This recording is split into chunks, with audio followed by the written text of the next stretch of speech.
People keep telling me I've got this terrible phobia, this Islamophobia that's going around, and it's getting me down. I feel like a plague carrier. So I went to the doctor for a cure. And she was a bit taken aback. She said, I don't know what to suggest for that. Maybe grow a beard and start wearing pyjamas? In fairness, I think she was being facetious. Otherwise, of course, I would have had to pull her up on that remark, call her a racist, and take legal action to have her struck off. In the event, I said, is there nothing you can do for me, Doc? She said, don't be ridiculous. There's no such condition. It's all in your head. I said, are you saying I'm a hypochondriac? She said, I suppose you are in a way, and I'd like to help you with that, but I'm out of placebos. And I thought, well, that's just great. It's precisely at crisis points like this in life that a person really needs a placebo. Luckily, I managed to find an emergency homeopath and got a couple of sugar pills, which I'm hoping will do the trick. If not, I'll have to go hardcore with reflexology, maybe even get my aura read. Or I may just go with the beard and pyjamas as recommended, but only if it isn't racist. Now I should point out at this stage that I didn't really go to the doctor, I just made that up. And I say this because I know from my correspondence that there will be people already trying to find out her name so they can have her prosecuted for racism. So you can calm down, folks, it didn't really happen, it was just a joke. And that's rather appropriate because Islamophobia is also a joke, and a pretty sick and tasteless one at that.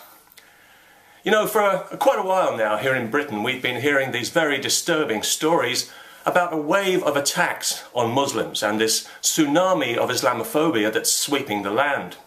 All the papers have been talking about it, even foreign ones have got in on the act. But I can't help noticing that they all seem to get the story from the same discredited source, a notorious Muslim activist organisation whose statistics were shown to be so unreliable and biased in the wake of the Woolwich murder that they had their public money withdrawn. The media know full well that these people have a vested interest in keeping the myth of Islamophobia alive, yet they still reproduce everything they're given verbatim, as if it's the truth. Presumably because it's convenient, unlike the truth, which can often be inconvenient, like, for example, the fact that most of these so-called attacks on Muslims turned out to be merely insults, many of them on the internet. Yeah, tell me about it. Boo-hoo. Poor you. In reality, the cure for Islamophobia is quite simple. It's for people who should know better and who do know better to stop parroting the propaganda because we've all seen through it now.